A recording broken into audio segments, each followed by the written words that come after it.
முகவரி நேயர்களுக்கு வணக்கம். வடக்கே வாழ்கிறது தெற்கே தேய்கிறது என்று அறிஞர் அண்ணா சொல்வார்.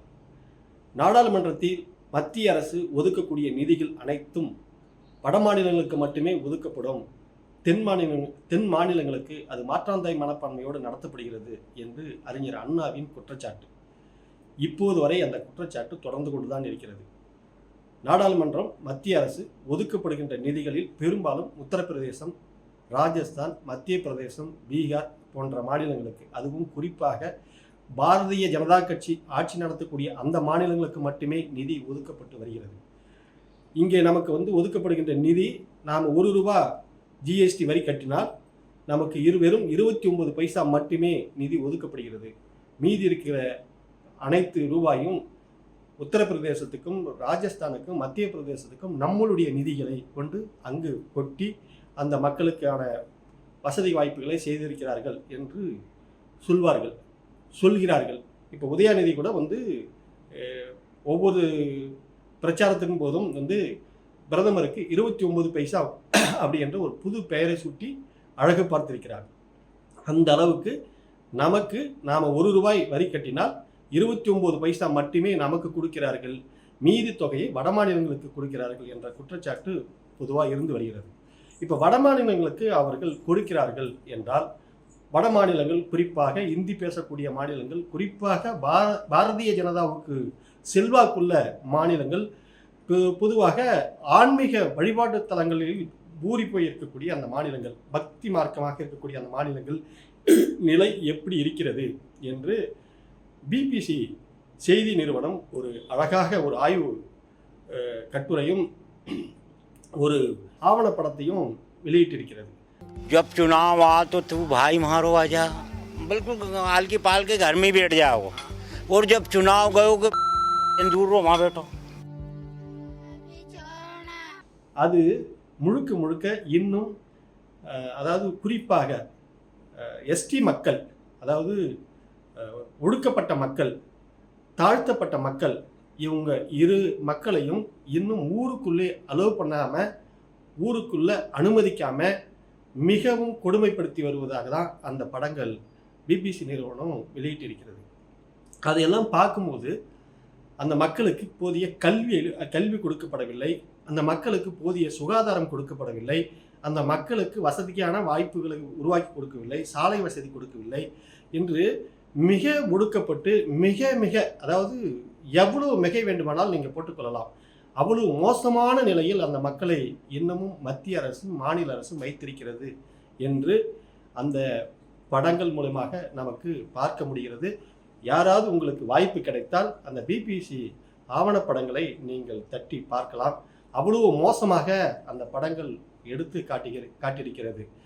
ஆனால் வட மாநிலங்களுக்கு ஒதுக்கப்படும் நிதியை இவர்கள் என்ன செய்கிறார்கள் என்றே தெரியவில்லை. அந்த மக்களை, படிப்பறிவு இல்லாத மக்களை, அதாவது குறிப்பாக 10ஆம் வகுப்பு தேர்வு எழுதுகிறார்கள் என்றால் அந்த தேர்வுக்கு அதாவது இன்னமும் விட்டு போடக்கூடிய அந்த கலாச்சாரம் தான்.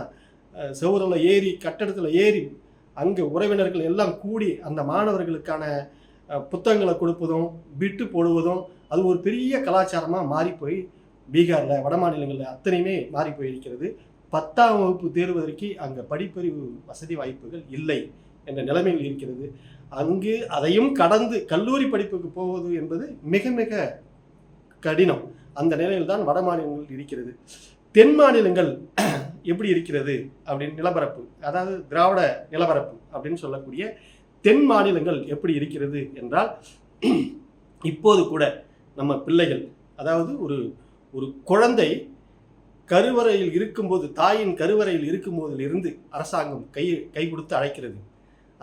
அந்த பெண்ணுக்கு ஊட்டச்சத்து மாவில் இருந்து, அது குழந்தை பிறந்துட்டால் அதுக்கான அந்த கிட்டு மற்ற அடிப்படை வசதிகள் எல்லாம் கொடுத்து அந்த குழந்தைகளை பள்ளிக்கு கொண்டு போய் சேர்க்கும் வரை ஊட்டச்சத்து மாவுகள் இருந்து அவர்களுக்கான ஒரு நிதி உதவி கொடுத்து, அதன் பிறகு அந்த பிள்ளை பள்ளிக்கு போகும்போது ஒரு யூனிஃபார்ம் கொடுத்து, அதன் பிறகு அந்த பிள்ளை பள்ளிக்கு போகும்போது அந்த குழந்தைக்கு தேவையான பாடப்புத்தகங்களை கொடுத்து, படிப்படியாக ஒரு சைக்கிள் கொடுத்து, இலவச பேருந்து கொடுத்து அந்த குழந்தையை எப்படியாவது படிக்க வைத்து விட வேண்டும் என்று அரசாங்கம் முழு முனைப்போடு செயல்பட்டு இப்போது கூட அரசு பள்ளியில் படித்து கல்லூரிக்கு போகக்கூடிய பெண்களுக்கு மாதம் 1000 ரூபாய் ஸ்டாலின் வழங்குகிறார்.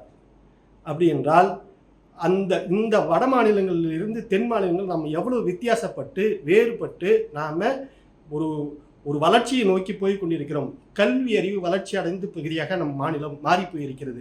அப்படி வளர்ச்சி அடைந்து இருப்பதனால்தான் இங்கு பாரதிய ஜனதா கட்சி இங்கு வளர முடியாமல் இருக்கிறது.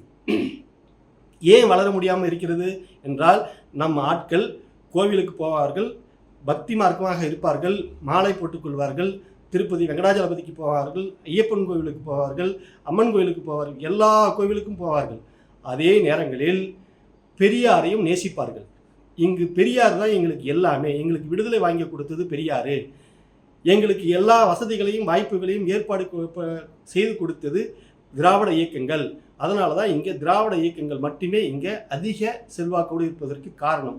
ஒன்று திமுக, இன்னொன்று அதிமுக. இந்த 2 கட்சிகளை தாண்டி மூன்றாவதாக ஒரு கட்சி இங்கே வளரவே முடியாமல் போனதற்கான காரணம், இங்கே அவ்வளவு பலமாக அந்த 2 கட்சிகளும் இந்த மக்களுக்கு செய்து கொண்டே இருக்கிறார்கள். ஒன்று, இந்த 3வது இயக்கங்கள், விஜயகாந்த் நான் தான் 3வது மாற்று கட்சி அப்படி என்று சொல்லி பார்த்தார், நான் தான் மாற்று கட்சி என்று வைகோ சொல்லி பார்த்தார், நான் தான் மாற்று கட்சி என்று பிஜேபி சொல்லி பார்க்கிறது, நான் தான் மாற்று கட்சி என்று நாம் தமிழர் கட்சி சொல்லி பார்க்கிறது.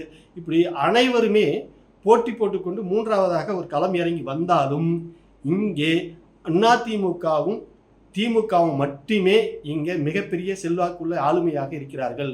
ஒரு தேர்தலில் திமுக வெற்றி பெற்றால் அடுத்த சட்டமன்ற தேர்தலில் அதிமுக வெற்றி பெறும்.